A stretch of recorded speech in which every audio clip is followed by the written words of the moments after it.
ಲಾಭಕ್ಕಿಂತ ನಷ್ಟವೇ ಹೆಚ್ಚಾಗಿರುವ ಹಿನ್ನೆಲೆ ಮೆಕ್ಕೆಜೋಳ ಬೆಳೆದ ರೈತ ಈಗ ನಷ್ಟ ಅನುಭವಿಸುವಂತಾಗಿದೆ.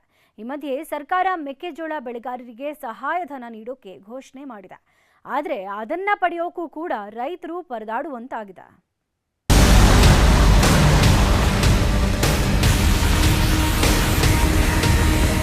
ಈ ವರ್ಷ ಉತ್ತಮವಾದ ಮುಂಗಾರು ಮಳೆಯಾಗಿದ್ದು ರೈತರು ಖುಷಿಯಿಂದಲೇ ಮೆಕ್ಕೆಜೋಳ ಬಿತ್ತನೆ ಮಾಡಿದ್ದಾರೆ.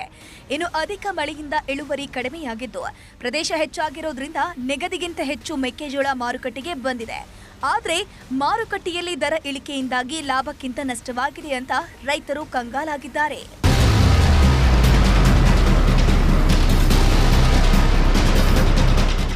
ಒಂದ್ ಕಡೆ ಮೂಟೆ ಹೊತ್ತಿರುವ ರೈತರು, ಮತ್ತೊಂದು ಕಡೆ ರಾಶಿ ಮೆಕ್ಕೆಜೋಳ. ಈ ಎಲ್ಲ ದೃಶ್ಯ ಕಂಡು ಬಂದಿದ್ದು ಕೊಪ್ಪಳ ಜಿಲ್ಲೆಯಲ್ಲಿ. ಈ ವರ್ಷ ಮಾರುಕಟ್ಟೆಯಲ್ಲಿ ಮೆಕ್ಕೆಜೋಳದ ದರ ಪ್ರತಿ ಕ್ವಿಂಟಲ್ಗೆ 1750 ರಿಂದ 1825 ರೂಪಾಯಿಗೆ ಮಾತ್ರ ಮಾರಾಟವಾಗಿದೆ. ಕಷ್ಟಪಟ್ಟು ಬೆಳೆದ ಮೆಕ್ಕೆಜೋಳವನ್ನ ಬೆಂಬಲ ಬೆಲೆಯಲ್ಲಿ ಮಾರಾಟ ಮಾಡೋಕೆ ಜಿಲ್ಲೆಯಲ್ಲಿ ಖರೀದಿ ಕೇಂದ್ರ ಇಲ್ಲ. ರೈತರು ಸರ್ಕಾರದ ಬೆಂಬಲ ಬೆಲೆಯಲ್ಲಿ ಕೆಎಂಎಫ್ಗೆ ಮಾರಾಟ ಮಾಡೋಕೆ ಧಾರವಾಡಕ್ಕೆ ಹೋಗುವಂತಹ ಪರಿಸ್ಥಿತಿ ಇದೆ. ಇದರ ಬದಲು ಇಲ್ಲಿಯೇ ಖರೀದಿ ಕೇಂದ್ರ ಆರಂಭಿಸಿದ್ರೆ ಅನುಕೂಲ ಆಗತ್ತೆ ಅಂತ ರೈತರು ಅಳಲು ತೋಡ್ಕೊಂಡಿದ್ದಾರೆ. ಸರ್ಕಾರ ಖರೀದಿ ಕೇಂದ್ರನ ಘೋಷಣೆ ಮಾಡಿತ್ತು. ಧಾರವಾಡದ ಕೆಎಂಎಫ್ ಧಾರವಾಡದೊಳಗೆ ಒಯ್ಬೇಕಾಯ್ತು. ಉತ್ತರ ಕರ್ನಾಟಕದಾಗ ಇಲ್ಲೇನು ಕೊಪ್ಪಳ ಆಯ್ತು, ಬಿಜಾಪುರ ಆಯ್ತು, ಎಲ್ಲ ಅಲ್ಲಿಗೆ ಒಯ್ದು ಹಾಕ್ಬೇಕಂದ್ರೆ ಭಾಳ ಕಷ್ಟ. ಖರ್ಚು ವೆಚ್ಚ ಸೇರಿ ಏನಾಗತ್ತಂದ್ರೆ 1500ರಿಂದ 1600 ರೂಪಾಯಿ ಅಷ್ಟ ಉಳಿತೈತಿ. ಹೇರ ಬಾಡಿಗೆ, ಸಾಗಾಣಿಕೆ ಖರ್ಚು ಎಲ್ಲ ಖರ್ಚು ಹಿಡಿದ್ರೆ ಇವತ್ತೇನು ರಾಜ್ಯದಾಗ ಐತಂತಾರ. ರಾಜ್ಯ ಸರ್ಕಾರ ಏನಾಗತ್ತಂದ್ರೆ ರಾಜ್ಯಾದ್ಯಂತ ರೈತರಿಗೆ ಯಾವಾಗ ಬೇಕು ಏನು ಸಮಸ್ಯೆ ಬಂದಾಗ ತಮ್ಮ ಪಾಲ ಸಮಸ್ಯೆ ಬಗೆಹರಿಸ್ಯಾನಂತ ವ್ಯವಸ್ಥೆನ ಆಗಿರ್ಬೇಕು. ಆ ರೀತಿ ಮಾಡ್ಬೇಕು. ಈ ಕುರಿತು ಕೊಪ್ಪಳ ಜಿಲ್ಲಾ ಉಸ್ತುವಾರಿ ಸಚಿವ ಶಿವರಾಜ್ ತಂಗಡಗಿ ಕೇಳಿದ್ರೆ ಜಿಲ್ಲೆಯಲ್ಲಿ ಖರೀದಿ ಕೇಂದ್ರ ಆರಂಭಿಸೋಕೆ ಜಿಲ್ಲಾಧಿಕಾರಿಗಳ ಜೊತೆ ಚರ್ಚೆ ಮಾಡ್ತೀನಿ ಅಂತ ಹೇಳಿದ್ದಾರೆ. ಈ ಮಧ್ಯೆ ಜಿಲ್ಲೆಯಲ್ಲಿ ಕುಕ್ಕೋಟೋದ್ಯಮಿಗಳಿಂದ ಮೆಕ್ಕೆಜೋಳ ಖರೀದಿಗೆ ಸೂಚನೆ ನೀಡಲಾಗಿದೆ.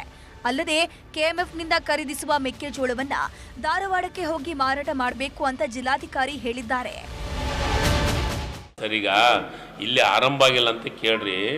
ಆರಂಭ ಆಗಿದೆ ಅಂತ ನಾನು ಡಿ.ಸಿ ಅವ್ರ ಹತ್ರ ಮಾತಾಡ್ತೀನಿ. ಎಲ್ಲೆಲ್ಲೇ ನಮ್ಮಲ್ಲೇ ನಾವು ಪ್ಲ್ಯಾನ್ ಮಾಡಿದ್ದೀವಿ. ಎಲ್ಲೆಲ್ಲಿ ಮೆಕ್ಕೆಜೋಳದ್ದು ಜಾಸ್ತಿ ಬೆಳೆದಂಥದ್ದು ಎಲ್ಲಿದೆ ಅದಕ್ಕೆ ರೇಟ್ ಕೊಟ್ಟು ತೊಗೋಬೇಕು ಅಂತ ಇದನ್ನು ಒಂದು ಕೆ ಎಮ್ ಎಫ್ದು ಯಾಕೆ ಧಾರವಾಡ ಅಂತ ಫಸ್ಟ್ ಸೂಚನೆ ಬಂತಂದರೆ KMFನ ಫ್ಯಾಕ್ಟ್ರಿ ಧಾರವಾಡದಾಗೈತಿ.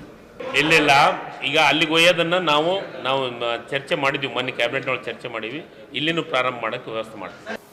ಮೆಕ್ಕೆಜೋಳದ್ದು ಈಗಾಗಲೇ 2-3 ಟೈಪ್ ಖರೀದಿಗೆ ಅವಕಾಶ ಕೊಟ್ಟಿದ್ದಾರೆ. ಒಂದು KMF ಮೂಲಕ ಖರೀದಿಗೆ ಅವಕಾಶ ಕೊಟ್ಟಿದ್ದಾರೆ. ನೋಂದಣಿ ಕೂಡ ನಮ್ಮ ಜಿಲ್ಲೆಯಿಂದ ಈಗಾಗಲೇ ರೈತರು ಮಾಡ್ಕೊಂಡಿದ್ದಾರೆ.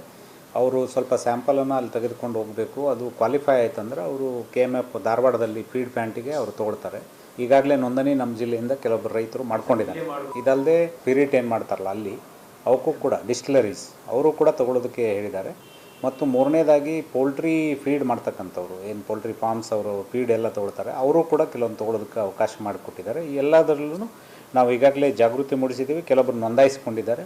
ಅವರು ಅಲ್ಲಲ್ಲಿ ಕೊಡೋ ವ್ಯವಸ್ಥೆ ಆಗ್ತದೆ. ಈ ಮಧ್ಯೆ ಸರ್ಕಾರ ಕಳೆದ ವಾರ ಮೆಕ್ಕೆಜೋಳ ಬೆಳೆಗಾರರಿಗೆ ಸಹಾಯಧನ ನೀಡುವುದಾಗಿ ಘೋಷಣೆ ಮಾಡಿದೆ. ಮಾರುಕಟ್ಟೆಯಲ್ಲಿ ಪ್ರತಿ ಕ್ವಿಂಟಾಲ್ಗೆ 2150 ರೂಪಾಯಿಗಿಂತ ಕಡಿಮೆಯಾದರೆ ಗರಿಷ್ಠ 250 ರೂಪಾಯಿ ಸಹಾಯಧನ ನೀಡುವುದಾಗಿ ಹೇಳಿತ್ತು. ಆದರೆ ಈಗಾಗಲೇ 80% ರೈತರು ಮೆಕ್ಕೆಜೋಳ ಮಾರಾಟ ಮಾಡಿದ್ದಾರೆ. ಹೀಗಾಗಿ ಈ ಲಾಭ ರೈತರಿಗೆ ಸಿಗೋದಿಲ್ಲ. ಅಲ್ಲದೆ ಸಹಾಯಧನ ಪಡೆಯೋಕೆ 108 ದಾಖಲೆ ನೀಡಬೇಕು ಅಂತ ರೈತರು ಅಸಮಾಧಾನ ವ್ಯಕ್ತಪಡಿಸಿದ್ರು. ಇವರು ಈಗ ಬೆಂಬಲ ಬೆಲೆ ಶುರು ಮಾಡ್ಯಾರ. ಮತ್ತೆ ಬೋನಸ್ ಬರೀ ಒಬ್ಬ ರೈತರಿಗೆ 250-150 ಕೊಡ್ತಂತಾರ. ಮತ್ತೆ ಅವರು ಅನೇಕ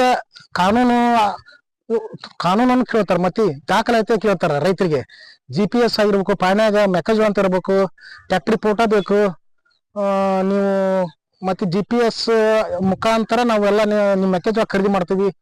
ಅಲ್ಲಿ ನಾವು ಖರೀದಿ ಕೇಂದ್ರಕ್ಕೆ ಹೋದ್ರೆ ಟ್ಯಾಕ್ಟ್ರಿ ಫೋಟೋ ಬೇಕು, ಪಾನ್ಯಾಗ GPS ಆಗಿರ್ಬೇಕು, ಮೆಕ್ಕೆಜೋಳ ನೀವು ಹೊಲ್ದಾಗ ಫೋಟೋ ಬೇಕು.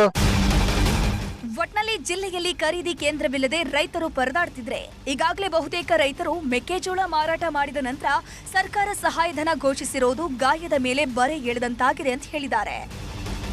ಶರಣಪ್ಪ ಬಾಚಲಾಪುರ, ನ್ಯೂಸ್ 18 ಕೊಪ್ಪಳ.